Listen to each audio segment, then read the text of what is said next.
Štai mes įvažiavom į numerį. O čia va toks va svečias. Mūsų trečia kelionės po Tailandą dalis. Mes esame Pukete. Kaip jūs galėjote matyti, šitos kelionės pradžia yra tarakonas vanios kambarį, sąvartynas už lango. Tai galbūt šį kartą su viešbučiu mes nelabai pataikėm. Kas dar? Iš oro uosto į jūsų viešbutį pasigavimas galimas arba autobusais, arba tokiais maršrutiniais taksi, arba taksi mašinom. Tai viskas priklauso nuo to, kurioje vietoje jūs apsistosite, nes autobusai pasirodo važiuoja ne visur. Tai vat į mūsų vietą autobuso arba mikriuko kaip ir nėra, tai teko važiuoti su taksu ir sumokėti 700 batų. Koks planas? Einam ieškotis laundry service ir pavalgyti.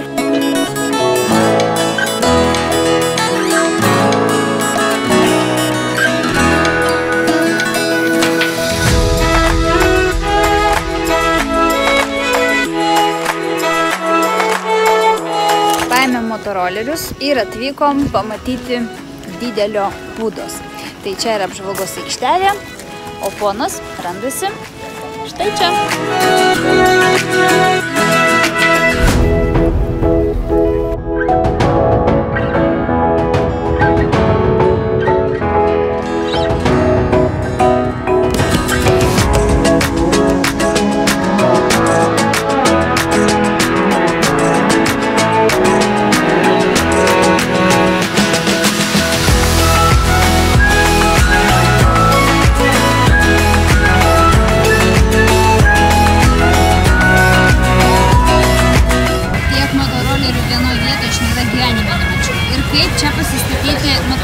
Tai tiesiog pastumdai kaimyną, įkiši savo motorolerį ir kažkaip taip čia visi ir statosi.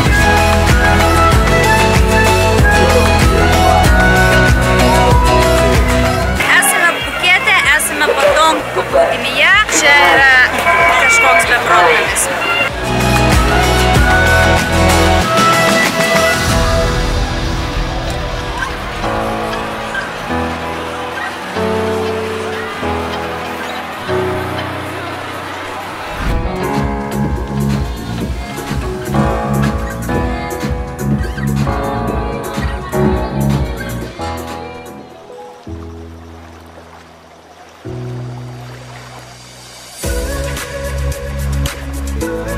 Šviežias puposas. Didelis 50, mažiukas 30. Čia mažiau nei eurus. Thank you. Kamilis atvažiavo surfint, tai žiūrėkit, su mažyliam dabar surfins.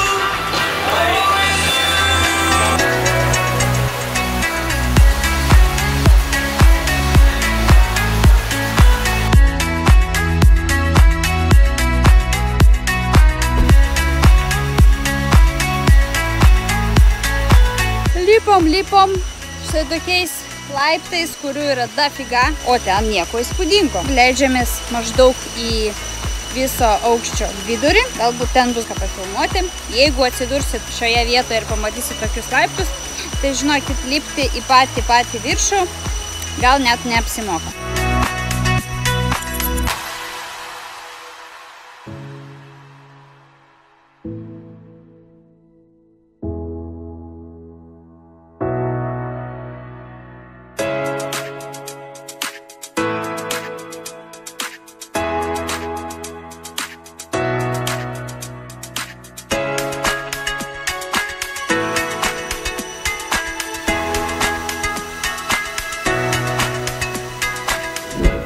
Savo taksas.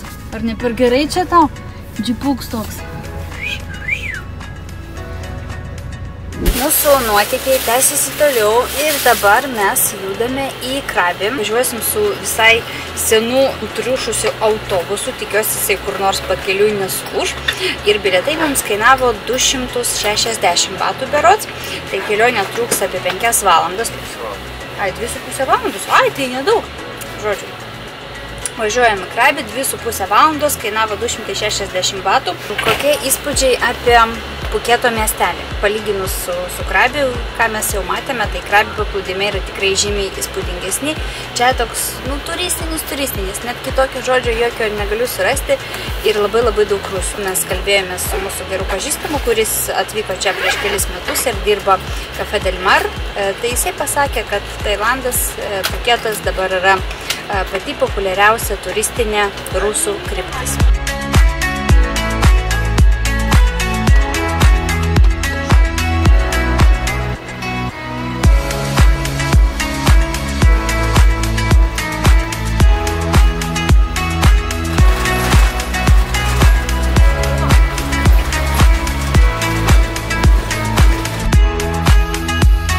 Эй, Гржола, сколько čia stoja?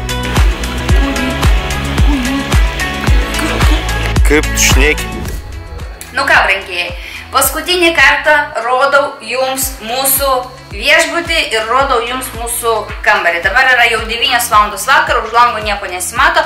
Greitai parodau numerį, jeigu bus įdomu, pavadinimą paliksiu, pusryčius ir aplinką pamatysim rytoj. Nu tai ką, paskutinė apžvalga.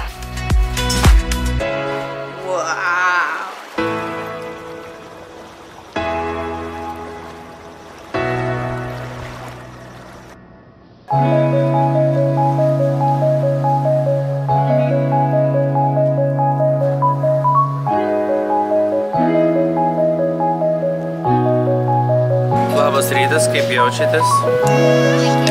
Kaip jums pusryčiai? Skaniai, gerai, tinka.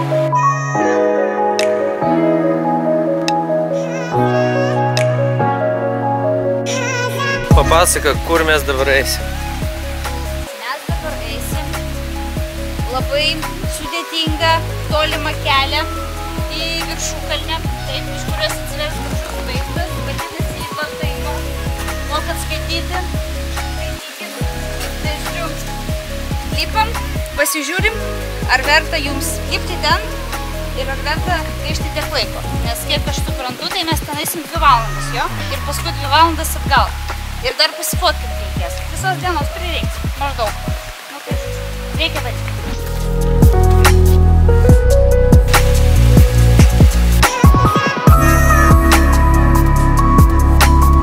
Nu kaip? Labai sunku. Nes dar pusės kelio nebėrėm. Aš jau neturiu jėgų. Labai yra sunku kvėpuoti, toks jausmas, kad čia neužtenka oro. Ir visą laiką kvėpuoju ir taip norisi daugiau. O niema. Kas ten mūsų laukia? Nežinau, einam greičiau. Liko 100 metrų. Mes įveikėm 3 kilometrus, kuriems yra numatyta pakilimui maždaug 2 valandos. Mes įveikėm per 1:20. Užlipom. O čia lietus. Griaudėja griaustinis.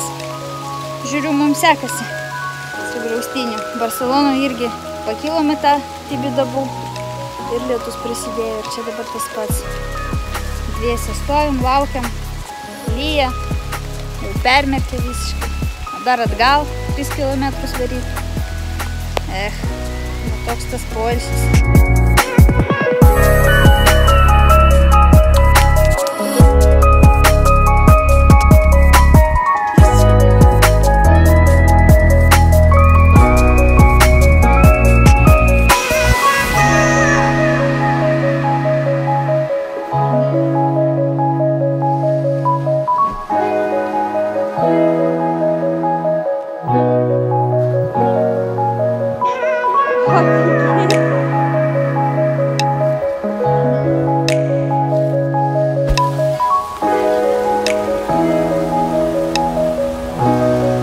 Atgal, užklupo lietus, audra ir dabar esam šlapi.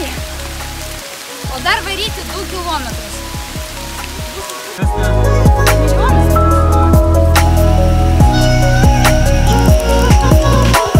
Kelioniai yra be galo svarbu turėti gerus batus. Tai, man atrodo, mes tokius batus tikrai turim. Ir dabar paskutinis išbandymas, tai praėjus visą šį nerealų kelią mes pasižiūrėsim, ar kojinės yra šlapios ar ne. Čia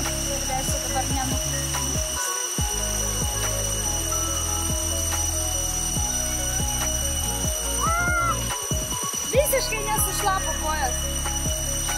Batai šlapi. Kojos ne. Vakar reiškia geri batai.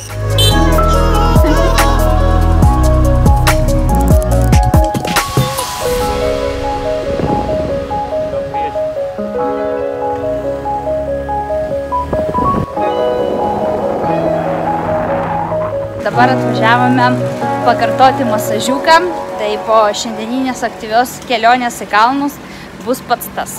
Šiandien pasirinksiu kojų masažą.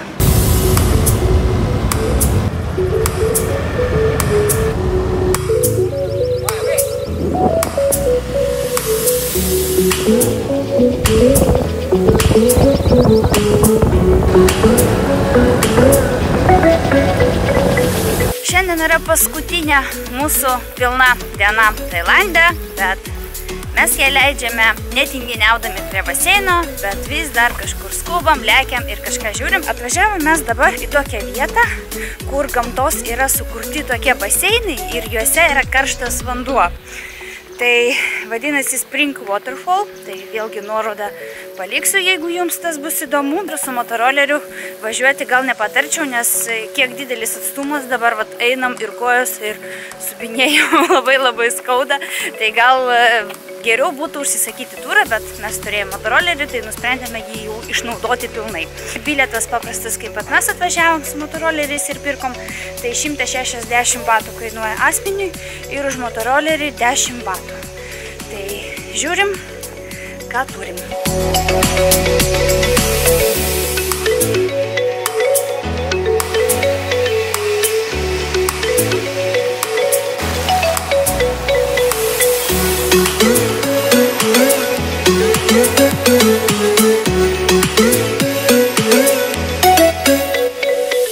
Pasimaudėm ir važiuojam atgal.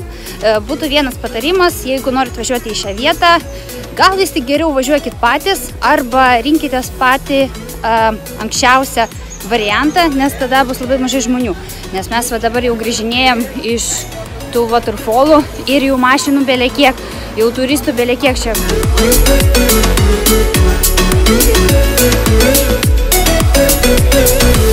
Visi tik dabar atvažiavo, mes jau išvengė visos šitos pusties, visų šitų minių žmonių, geriam kokosą ir važiuojam atgal.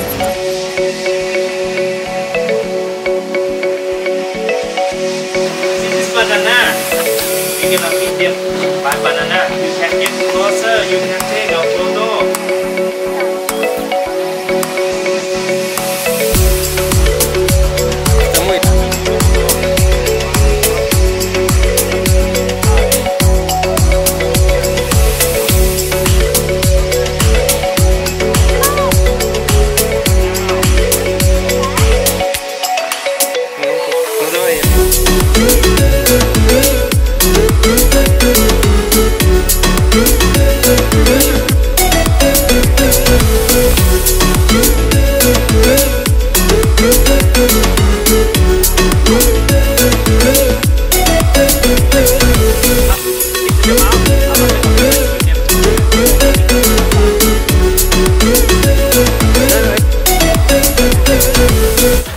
Kelt ranką ir tada jisai supranta, atidaro burnytę ir tu jį turi įdėti, bet aš bijau.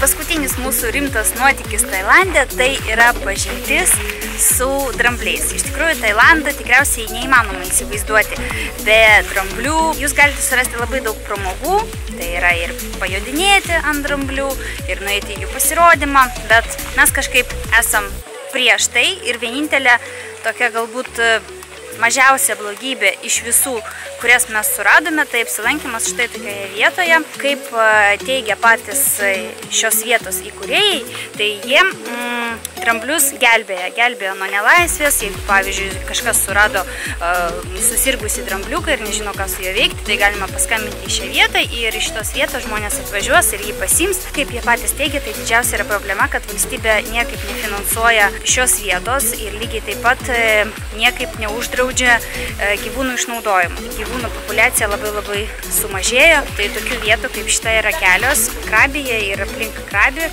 Tai jeigu norit praleisti laiką, tai aš manau, kad šis variantas būtų pats tinkamiausias. Jūs atvažiuojate į šią vietą, gaminate jiems valgyti, maitinate juos, galite juos išmaudyti, galite išeiti su jais pasivaikščioti grupėmis, bet aišku, jokio fizinio išnaudojimo, tokio kaip jodinėjimas ant jų ir panašiai. Jie čia nėra pririšti, bent jau kiek aš esu čia laiko, tai nemačiau jokių nei grandinių, nei nieko.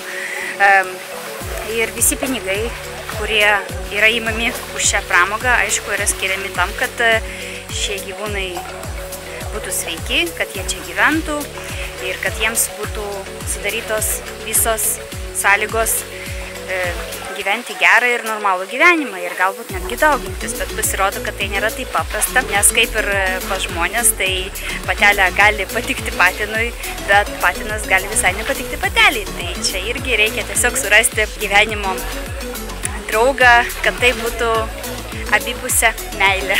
Vienam suaugusiam žmogui kainuoja 2500 batų. Kas įeina į šią kainą, tai tiesiog laiko praleidimas šalia gyvūno, vanduo, tam tikri užkandžiai, galima išgerti nemokamai kavos ir transferis. Aš nežinau tiksliai, ar viskas yra taip, kaip yra, bet manau, kad iš visų blogybių mes pasirinkome mažiausiai. Taigi mūsų kelionė priėjo prie pabaigos, mes jau esame Krabi oro uoste. Ties šią vietą aš ir pabaigsiu savo video iš Tailando ir ką noriu pasakyti, jeigu kažkokios informacijos nesurasite, bet norėsite pasiklausti, tai visada galite parašyti ir jeigu aš turėsiu atsakymą jūsų klausimą, tai būtinai jį jums ir suteiksiu.